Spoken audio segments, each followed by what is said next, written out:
Bienvenue sur les news de Samir. Aujourd'hui, on va parler de l'actualité. Dans l'actualité, c'est le nouveau Premier ministre qui s'exprime et explique les objectifs du nouveau gouvernement. Voilà, donc vous allez voir, ça va être intéressant. Et l'un des objectifs, c'est de soutenir Israël. Ok, bon, c'est particulier, mais bon, je pense que l'idéal, ça serait quand même de s'occuper de la France. Et j'avais déjà expliqué plusieurs fois dans mes vidéos que c'était normal que nous soyons choqués d'un président comme le président, comment il s'appelle, Poutine ou le président algérien Tebboune, parce que ces gens-là, en fait, Poutine parle surtout de la Russie. Hein. Il pense surtout aux intérêts de la Russie. Le président Tebboune parle surtout de l'Algérie et des intérêts de l'Algérie, alors qu'en France, non. Non, on ne parle. Ça n'existe. C'est rare, hein. C'est rare de voir un président français, un ministre, des gens comme ça qui pensent aux intérêts de la France. Bon, après, bon c'est particulier, mais qu'est-ce que vous voulez que je vous dise? Il y a eu un échange téléphonique entre Emmanuel Macron et Benjamin Netanyahou sur la situation au Liban. C'est assez phénoménal. Mais encore une fois, tout ceci est du théâtre. Tout ceci est du théâtre et on en parlera. On parlera bien évidemment de la catastrophe qui se passe au Liban, hein, parce que techniquement, bah, c'est la guerre qui est déclarée, hein, tout simplement. Voilà. On va parler un peu de tout ça et réagir. Et vous allez voir, ça va être intéressant. Il y a aussi bien évidemment Darmon, qui est un acteur français.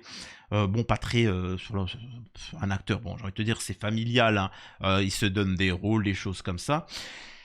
Et qui va s'exprimer le fait qu'on le boycotte, c'est-à-dire qu'il ne se remet pas en question des propos qu'il a pu tenir, et explique que si on le boycotte, au même titre que Hanouna, c'est qu'on est anti-CBIP.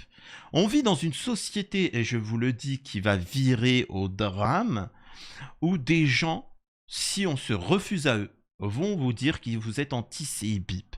Donc, mesdames, mesdemoiselles, messieurs, pour vos filles et vos femmes, sachez que si vous refusez de donner vos femmes et vos filles, les gens pourront vous dire que vous êtes anti-CBIP. Voilà. Donc, ça va aller pendant un temps, vous inquiétez pas, ça va pas continuer. Hein.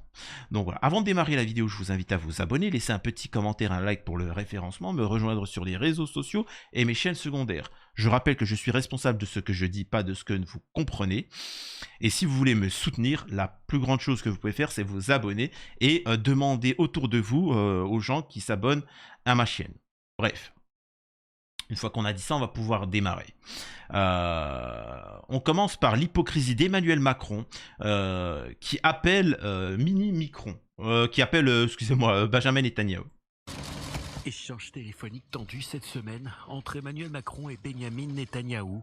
Vous avez la Hop là, je coupe tout de suite. Alors quand ils disent un appel téléphonique tendu, c'est-à-dire tendu du slip, hein, c'est tendu, oh mon petit Benjamin, oh j'aimerais vraiment que tu me pénètres, voilà, c'est quand ils disent tendu, c'est chaud bouillant, vous voyez ce que je veux dire, c'est pas tendu en mode on s'embrouille, c'est tendu intimement quoi, hein, c'est incroyable, sacré Macron, voilà. responsabilité d'empêcher l'escalade. Il existe une voie diplomatique, c'est le moment de faire preuve de leadership et de responsabilité. Votre activité dans le Nord pousse la région à la guerre. Alors, là, on pourrait... en fait, encore une fois, c'est une posture. C'est une posture pour gagner du temps. Je rappelle qu'avec Poutine, la Russie quand même, qui est autrement plus puissante que Israël, les sanctions ont été mises, on a donné des armes, des choses comme ça, et ainsi de suite. On prend des sanctions économiques, quitte à nous faire qu'on s'effondre, on envoie des armes, on envoie des choses comme ça. Donc, sachant que la Russie, elle, est indépendante, là où Israël est en totale dépendance de l'Occident, de la France, l'Allemagne, l'Angleterre et les États-Unis. Donc si réellement tu voudrais qu'il n'y ait pas d'escalade ou autre, bah, c'est tout simple, c'est que tu arrêtes de financer et d'envoyer des aides à coût de milliards à Israël et l'armement, tout simplement, et ça s'arrêtera. Donc encore une fois, on voit bien que c'est du pipeau. Ce à quoi le Premier ministre israélien a répondu. Au lieu de faire pression sur nous, il est temps que vous fassiez pression sur le Hezbollah. Nous ramènerons nos résidents chez eux, nous avons pris cette décision cette semaine et nous la mettrons en œuvre. Selon l'Élysée, le président de la République serait à l'initiative de l'appel. pour le Quai d'Orsay. Une solution diplomatique reste toujours possible. Solution pour régler les tensions à la frontière libano-israélienne. Hier, le chef de l'État... Je vous assure que quand ils prendront possession de la France et de l'Occident, ils diront la même chose. Vos hommes politiques diront la même chose. Incroyable. s'est adressé directement aux Libanais dans cette vidéo. Après les explosions. Et d'ailleurs, en fait, c'est important les mots. Les mots ont une importance. C'est pour ça qu'ils répètent souvent une escalade, une escalade. Non, ce n'est pas une escalade. C'est comment on appelle ça? C'est un génocide qui se passe à Gaza. Ensuite, concernant le Liban, c'est une déclaration de guerre. C'est pas je ne sais quoi. De la semaine. Aujourd'hui, à nouveau, le Liban est frappé par le chagrin et la peur.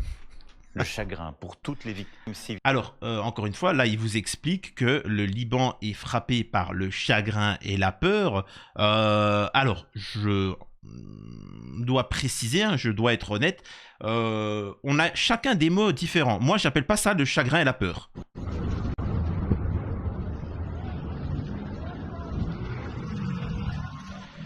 J'appelle ça des missiles, j'appelle ça une attaque, tu vois, j'appelle pas ça le chagrin. Moi, j'appelle ça un Israël qui décide de tomber sur le Liban en utilisant des armements lourds. Regardez.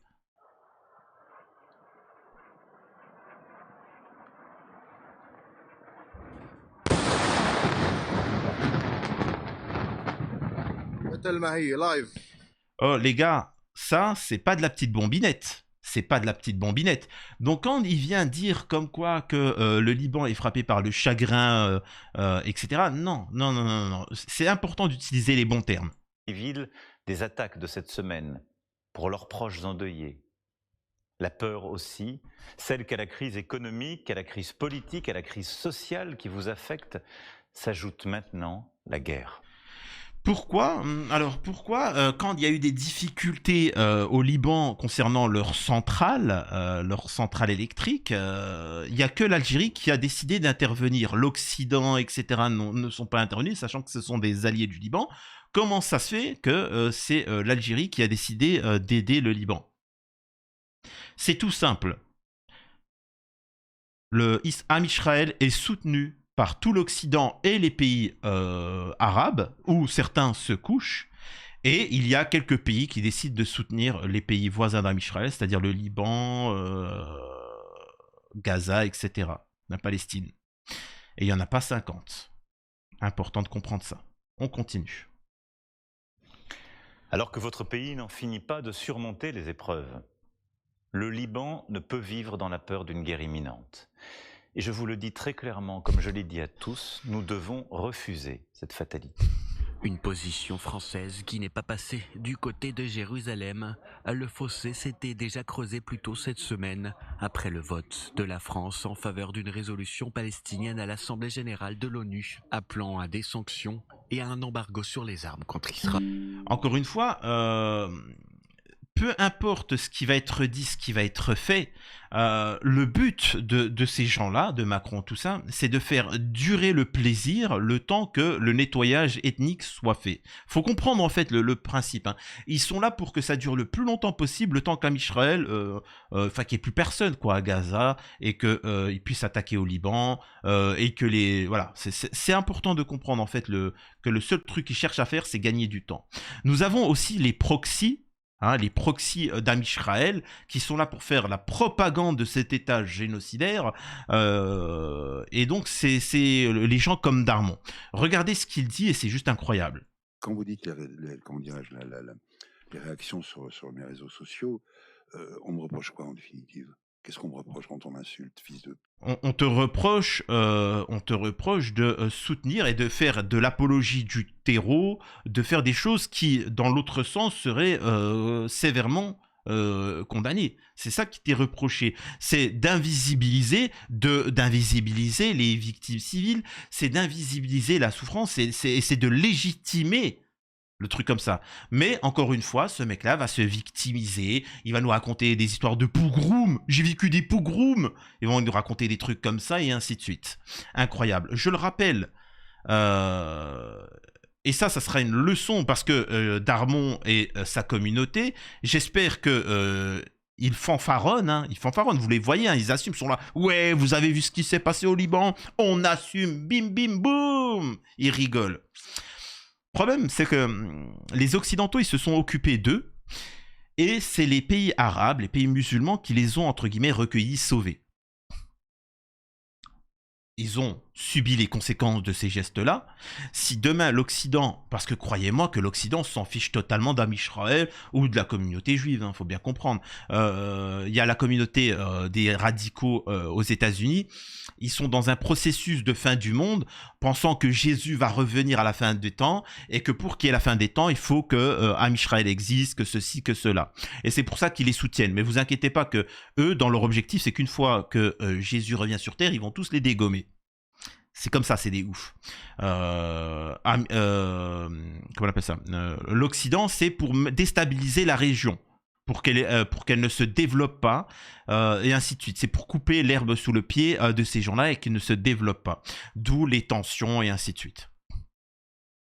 C'est un peu du même type que, par exemple, aux États-Unis, quand il y a eu la fin de l'esclavage, on a mis en avant des rappeurs, des gens comme ça, pour faire des gangs et qui se font la guerre plutôt que de s'unir et se développer, créer une économie et qui soit un groupement fort. Bah là, c'est la même chose avec les pays arabes. Écoutez ce qu'il dit. On aura ta peau. Voilà, bon, on s'en fout. T'es une merde, la mort de ta mère et tout. Qu'est-ce qu'on fait? On fait quoi? On fait un acte antisémite. C'est parce que je suis juif. C'est tout. Parce que le reste, ils peuvent chercher, ils peuvent fouiller dans tous les dossiers qu'il y a sur moi, s'il y en a. Jamais je n'ai dit quoi que ce soit contre les musulmans, contre les Palestiniens. Je parle bien des Palestiniens, du peuple palestinien. Vous ne parlez pas du Hamas. En fait, c'est ça qui t'est reproché, c'est que tu n'aies rien dit.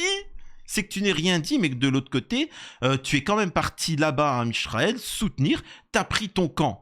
T'as choisi ton camp, tu assumes, c'est tout. Tu vas pas. Enfin, quand même, c'est-à-dire qu'on n'a plus le droit de la liberté d'expression. On n'a plus le droit de défendre les lois internationales. Les lois internationales te disent que tu es condamnable, que vous appelez à faire de l'apologie du terreau. C'est incroyable, ça.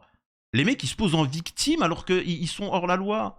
Mais en revanche, si on me parle du Hezbollah et si on me parle du Hamas, je dis que ce que fait Israël, c'est ce que ne font pas les autres pays occidentaux qui se cachent derrière tout ça, parce que c'est eux qui vont... Je vous assure que ces gens-là, si l'Algérie intervenait ou l'Iran intervenait, ça serait les premiers à pleurer.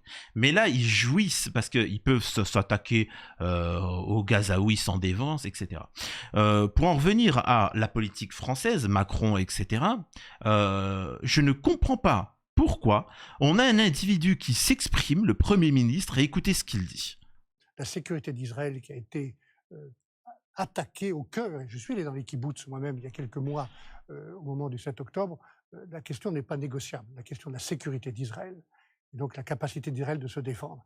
Maintenant, je pense qu'il faut, venir nous autres, trouver le moyen de cesser cette escalade, et aussi... Mais alors, si, excusez-moi de vous dire ça, mais si ça c'est une escalade, c'est quoi le truc le plus haut?